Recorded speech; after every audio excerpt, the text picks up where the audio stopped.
నమస్తే, welcome to our channel.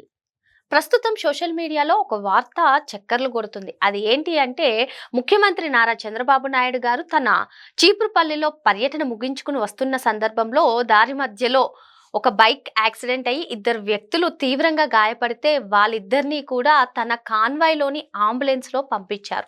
మరి చంద్రబాబు నాయుడు గారు ఈ విధంగా ప్రవర్తిస్తే, జగన్మోహన్ రెడ్డి మనం చూస్తూనే ఉన్నాం, తన పర్యటనలో భాగంగా తన కారే ఢీకొని ఒక వ్యక్తి మృతి చెందితే అసలు పట్టించుకోని పరిస్థితి, ఇప్పటికీ కూడా స్పందించని పరిస్థితి. మరి వీళ్ళిద్దరు చేసిన పనులను ఏ విధంగా చూడాలి తెలుసుకునే ప్రయత్నం చేద్దాం. దీన్ని విశ్లేషించడానికి మనతో పాటుగా ఉన్నారు సోషల్ యాక్టివిస్ట్ శ్రీలీల గారు. నమస్తే మేడం. నమస్తే. ముఖ్యమంత్రిగా చంద్రబాబు నాయుడు గారు తన పర్యటన ముగించుకుని వస్తున్న సందర్భంలో మార్గ మధ్యలో ఒక యాక్సిడెంట్ అవుతే తన కాన్వాయ్లోనే అంబులెన్స్ ని పంపించి స్థానిక నాయకులను కూడా వారికి అండగా పంపించారు. మరి ఇది చంద్రబాబు నాయుడు గారు చేసిన పని.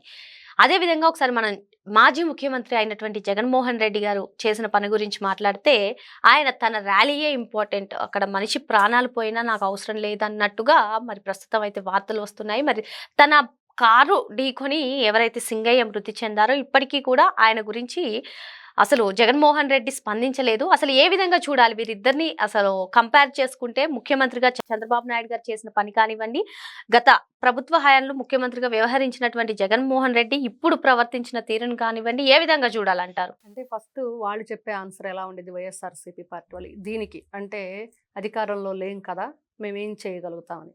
ఫస్ట్ అదే. ఎందుకంటే ఆ మధ్య చూసాం, కొడాలి నాని అనే వ్యక్తి ఉద్యోగం పీకేశారుగా, మేమేం చేస్తామని. అంటే ఇక్కడ కావాల్సింది అధికారంలో ఉన్నామా అధికారంలో లేమా అనేది కాదు. ప్రజల పట్ల మనం ఎలాంటి కృతజ్ఞత చూపించుకోవాలి, ప్రజల్లో మనం ఉంటున్నాం కాబట్టి వాళ్ళకి మనం చేయగలిగిన సహాయం చేసే గుణం ఉండాలి. అది ఉంటే చాలు, ఏం అవసరం లేదు. మానవత్వం, వాళ్ళకి చేయగలిగే మన దగ్గర ఎంత కెపాసిటీ ఉంటే అంత. మనమేమి కోట్ల రూపాయలు ఇవ్వాల్సిన అవసరం లేదు. మనకు చేతనైన సహాయం, కనీసం అంబులెన్స్ ఫోన్ చేసేంత హెల్ప్ కూడా చేయలేని పరిస్థితిలో ఉండగా ఎవరైనా, ఇప్పుడు ప్రతి ఒక్కరి చేతిలో మొబైల్స్ ఉంటున్నాయి, ఖచ్చితంగా 108కి కాల్ చేస్తే వస్తుంది. ఇలాంటివన్నీ చిన్న చిన్నవి, మనం చేతనైన సహాయం చేయగలిగే మనసు.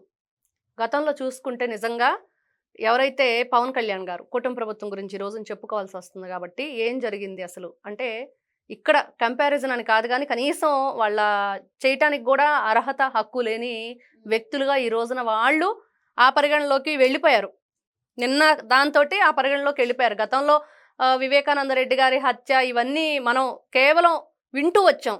కానీ ఈ రోజున కళ్ళతో చూసిన తర్వాత వీళ్ళు ఎక్కడా కూడా పోల్చుకోవటానికి కూడా వాళ్ళు తూగలేరు వీళ్ళతోటి.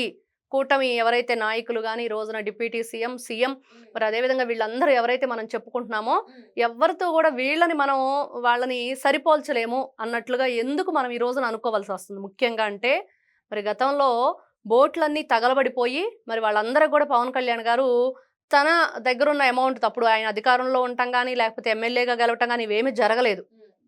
ఒక హీరోగానే ఉన్నారు, పవర్ స్టార్ పవన్ కళ్యాణ్ గానే ఉన్నారు. మరి అప్పుడు ఒక్కొక్కరికి 50,000 40,000 ఎంతో తనకు తగింది, అక్కడ కొన్ని వందల బోట్లు తగలబడిపోయినాయి. ఇస్తే మరి అప్పుడు అధికారంలో ఉన్న జగన్మోహన్ రెడ్డి ప్రభుత్వం చేసింది ఏంటంటే, చాలా గొప్పగా ఎవరైతే పవన్ కళ్యాణ్ దగ్గర మరి దీనికి సంబంధించిన ఎక్స్గ్రేషియా తీసుకున్నారో వాళ్ళకి ఎవ్వరికి కూడా వైఎస్ఆర్సీపీ పార్టీ నుంచి, ఆ ప్రభుత్వం ఇప్పుడు అధికారంలో ఉంది కాబట్టి దానికి సంబంధించి సహాయ సహకారాలు అందవు. వాళ్లకున్న మంచి హృదయం ఎలా ఉండిద్దంటే ఇలా ఉండిద్ది. ఏ విధంగా చెప్పుకోవాలి, వాళ్ళే చెప్పుకుంటారు కదా. జగన్మోహన్ రెడ్డి మనుషులు అసలు ఎలా అంటే, కార్యకర్తలు నాయకులు ఎవ్వరు కూడా ఇసుక వేస్తే రాలనంత జనం వచ్చారు. సక్సెస్ మీట్ పెట్టారు కదా నిన్న. ఎంతమంది చనిపోయారు, ఏ విధంగా తొక్కించాము, ఏ విధంగా ఆయన మెడ నరాలు విరిచేశాము, ఏ విధంగా ప్రాణంతో గిలగిలా కొట్టుకుంటుంటే ఆ చెట్ల మీద ఇసిరేసి వచ్చేసాము అని. మరి అదే జరిగింది. ఎంత ఘోరంగా ఉంది, ఎంత నీచంగా ఉంది. మరి నిన్న చూస్తే నారా చంద్రబాబు నాయుడు గారు గౌరవ ముఖ్యమంత్రి మరి విశాఖపట్నం వెళుతూ దారిలో ఇద్దరు బైక్ యాక్సిడెంట్ తీవ్రంగా గాయపడితే తన కాన్వాయ్ సంబంధించిన అంబులెన్స్ ని పంపించటం, మరి వాళ్ళకి సంబంధించి అక్కడ ఉన్న సెక్యూరిటీని కూడా వెళ్ళి వాళ్ళకి ఏం సహాయ సహకారాలు మన వల్ల వాళ్ళకి చేయగలిగేవన్నీ కూడా చేయండి అని చెప్పి పంపించటం. మరి అక్కడ మనం అధికారంలో ఉన్నామా లేమా అనేది కాదు, మానవత్వాన్ని చాటుకోవాలి. గతంలో చూసుకుంటే ఈ రోజున చూస్తున్నాం, నారా చంద్రబాబు నాయుడు గారి సతీమణి ఆవిడ ఎన్టీఆర్ ట్రస్ట్ పేరుతో ఎంతమందికి ఎన్ని విధాలుగా వైద్యం దగ్గర నుంచి విద్య దగ్గర నుంచి, అటువైపు చూస్తే నందమూరి బాలకృష్ణ గారు మరి బసవ తారకం క్యాన్సర్ హాస్పిటల్ తోటి మరి ఎంత మంది పేదలకి ఎన్ని విధాలుగా, నేను కూడా బసవ తారకం క్యాన్సర్ హాస్పిటల్లో ఒకసారి వాళ్ళకి బ్లడ్ అవసరమైతే వెళ్ళటం జరిగింది. అక్కడ చూసాం ఎలా ఉండిద్ది ఏంటి అంటే, అస్సలు అంటే కార్పొరేట్ హాస్పిటల్లో కూడా ఇన్ని వైద్య సౌకర్యాలు ఇంత చక్కగా జరుగుతాయా అంటే ఎక్కడ జరగవు అనేది మనకు కనిపిస్తుంది. అంటే డబ్బులు తీసుకొని చేస్తారు ఎవరైనా, కానీ డబ్బులు తీసుకోకుండా కూడా ఈ రోజున ఇక్కడ ఇలా జరుగుతుంది అంటే కారణం ఎవరంటే అన్న నందమూరి తారక రామారావు గారి స్ఫూర్తి. అంటే తను ఏదైతే కోరుకున్నారో ప్రజలే దేవుళ్ళు, సమాజమే దేవాలయం అనేది వాళ్ళ పిల్లలు ఈ రోజున నిలబెట్టుకుంటూ వస్తున్నారు. ఆ ఇంటి అల్లుడుగా మరి ఆయన కొడుకైన నారా లోకేష్ గారు వీళ్ళందరూ కూడా ఒక్కొక్కటిగా వాళ్ళు మనం కావాల్సింది మన తాత ముత్తాతల నుంచి మనం ఏం తీసుకొస్తున్నాం, ఆస్తులా, అంతస్తులా, లేకపోతే ఫ్యాక్షనిజమా? అంటే ఈ రోజున రాజకీయం వీళ్ళకి వంశపారంపర్యంగా వస్తుంది. రాజకీయంతో పాటు వస్తే సరిపోదు కదా, ప్రజలు ఆ నాయకుడిని ఆదరించాలి కదా, ఆ ప్రజలు ఆ నాయకుడిని వాళ్ళ హక్కును చేర్చుకోవాలి కదా. వాళ్ళు ఈ రోజున వాళ్ళు ఏం చేశారు, పట్టాభిషేకం చేశారు లోకేష్ గారికి. మంగళగిరిని ఎందుకు ఎంచుకున్నారు, ఒక సవాల్గా తీసుకున్నారు ఆయన. ఎందుకంటే ప్రజల మనసు నేను గెలుస్తాను, ఆ నమ్మకం నాకుంది, ఖచ్చితంగా ప్రజల్ని నేను ఏ విధంగా చూసుకుంటాను అనేది. ప్రతి ఒక్కటి ఇలా చెప్పుకుంటూ పోతే మనకు కావాల్సింది ఏంటంటే ఈ రోజున అధికారమో లేకపోతే డబ్బో కాదు, మంచి మనసు ఉండాలి.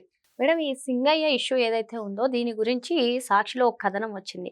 ఇదంతా కూడా చంద్రబాబు గారి కుట్ర వల్లే జరిగింది, అసలు భద్రత కలిగించలేదు, భద్రత కలిగించకపోవడం వల్లనే ఈ సంఘటన జరిగింది, అంటే దీనికి బాధ్యత అంతా కూడా ప్రభుత్వందే, అంటే ఇందులో ఏవన్గా ప్రభుత్వాన్ని చేర్చాలి. ఇది ఎంతవరకు కరెక్ట్? ఇక్కడ ఫస్ట్ భద్రత గురించి మాట్లాడారు కదా, మనం చూస్తే ఇక్కడ ఖచ్చితంగా అంబటి రాంబాబు గారి గురించి చెప్పుకోవాలి. అక్కడ బ్యారిగేట్స్ పెట్టేసి పోలీస్ అంతా సెక్యూరిటీ ఇస్తుంటే ఏ విధంగా అవన్నీ లాగేసి ఇష్టానుసారంగా వచ్చేయండి వచ్చేయండి అంటూ ఒక రౌడీల్లా బిహేవ్ చేశారు. మరి అదే విధంగా చూస్తే మీకు ఇచ్చింది ఎంతమంది రావటానికి పర్మిషన్ ఇచ్చారు, ఎంతమందితో ఆ కార్యక్రమాన్ని అక్కడ చేసుకోమని చెప్పింది ప్రభుత్వం, మరి దాన్ని మీరు ఎంతమందిని తెచ్చారు, ఎంత గందరగోళాన్ని సృష్టించారు, తాడేపల్లి ప్యాలెస్ నుంచి ఎన్ని వాహనాలతో మీరు ర్యాలీగా వచ్చారు, మరి దానికి ఫస్ట్ సమాధానం చెప్తే ఈ రోజున సెక్యూరిటీ ఇచ్చారా ఇవ్వలేదా అనేది సమాధానం చెప్పొచ్చు. మీకు ఎంతమందిని మీకు రమ్మని చెప్తే మీరు ఎంతమంది వచ్చారు, ఎంత గందరగోళాన్ని సృష్టించారు ఇష్టానుసారంగా. అంటే మీరు కావాలని చెప్పి అక్కడ మనుషుల్ని మీ సెక్యూరిటీని పక్కకు నెట్టేసి వచ్చేయండి జనాన్ని వదిలేండి రాప్తాడు చూసాం మనం. ఏం జరిగింది, హెలిప్యాడ్ దగ్గరికి ఎందుకు పంపించారంటే కావాలని. ఇదే మాట ఆ రోజున ఏపీ యంత్రాంగం ఏదైతే పోలీస్ యంత్రాంగం ఉందో ఫెయిల్ అయ్యిందని చెప్పేసి ఆ రోజు ఇదే గొడవ చేశారు, ఈ రోజు ఇదే చెప్తున్నారు. మీకు పర్మిషన్ ఇచ్చింది ఎంతమందికి, మరి మీరు తీసుకొచ్చిన జనాలు ఎంతమంది, జన సమూహాన్ని ఏ విధంగా అక్కడ గందరగోళాన్ని సృష్టించారు. ఎక్కడైనా సరే ఒక మనిషి చనిపోయి ఆ మనిషి 1 year తర్వాత 14 నెలల తర్వాత వెళ్ళి విగ్రహావిష్కరణ పేరుతో ఆ పువ్వులు, ఆ హంగామా, గొడవ, మనుషులు దేనికోసం వెళ్ళారు మీరు? మీరు ఏదన్నా ఎలక్షన్కి సంబంధించి ఏదైనా ర్యాలీలు చేయడానికి వెళ్ళారా, మరి ఎలక్షన్లో మీరు ఏదైనా క్యాన్వాస్ చేసుకోవడానికి వెళ్ళారా అంటే ఇవన్నీ కాదు.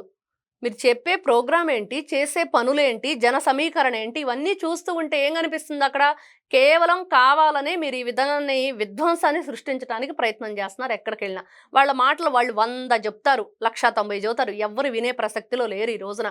ఎందుకంటే అంబటి రాంబాబు, రజని, లేకపోతే రోజా, జగన్మోహన్ రెడ్డి గారితో సహా ఎవరు ఎన్ని మాటలు, సజ్జల రామకృష్ణారెడ్డి దగ్గర నుంచి సకల శాఖ మంత్రి గతంలో, మరి వీళ్ళు మాట్లాడే మాటలు, చేసిన పనులు ఈ రోజున మళ్ళీ కప్పిపుచ్చుకునే ప్రయత్నం. అసలు అంబటి రాంబాబుకి 10 లక్షలు ఇచ్చి జగన్మోహన్ రెడ్డి ఎందుకు పంపించాడు సింగయ్య ఇంటికి? మరి ఆ రోజున సక్సెస్ఫుల్గా మనం ఏదైతే కార్యక్రమం జరిగింది విగ్రహావిష్కరణది అని చెప్పి అందరూ కూడా ప్రెస్ మీట్లు పెట్టారుగా. ఎవరైనా సరే అనుకోని దుర్ఘటనలు జరిగినాయి అని చెప్పి మాట్లాడారా? మరి వాళ్ళ ప్రాణానికి మరి జగన్మోహన్ రెడ్డి ఈ రోజున వెలగట్టాడు 10 లక్షల రూపాయలు అనేది తెలిసిపోయిన తర్వాత ఎవరైనా మాట్లాడగలుగుతారా?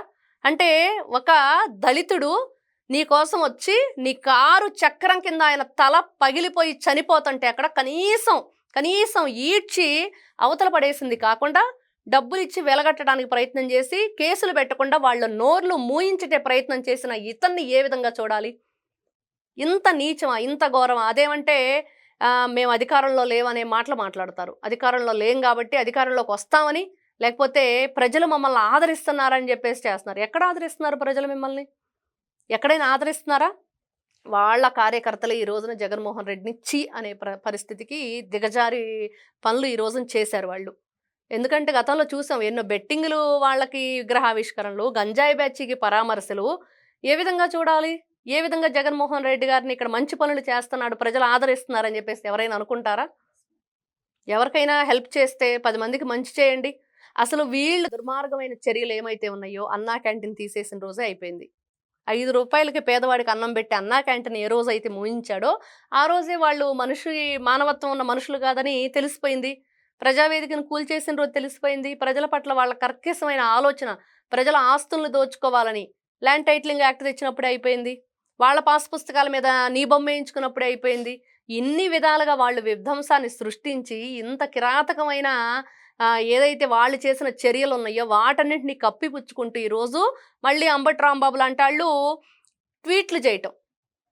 ఎలా చేస్తారు A2గా జగన్మోహన్ రెడ్డి గారిని? ఆయన అక్యూజ్డ్ ఎలా అవుతాడు అని. ఎందుకు కాకూడదు? ఇచ్చిన పర్మిషన్ ఏంటి? మీరు చేసిన పనేంటి? ఇవన్నీ కూడా వీళ్ళు ఎంతసేపటికి తప్పు జరిగిపోయింది క్లియర్గా అర్థమవుతుంది, ప్రపంచం అంతా చూస్తుంది, అయినా కూడా కప్పిపుచ్చుకునే ప్రయత్నం. మరి ఇదండి చంద్రబాబు నాయుడు గారికి జగన్మోహన్ రెడ్డికి ఉన్న వ్యత్యాసం. అసలు వీళ్ళిద్దరి మధ్య పోలిక ఏంటి అని చెప్పి మేడం చెప్తున్నారు. అదే విధంగా జగన్మోహన్ రెడ్డి చేసిన పని సరికాదని చెప్పి వాళ్ళ సొంత శ్రేణులే అభిప్రాయపడుతున్నారు. Thank you madam.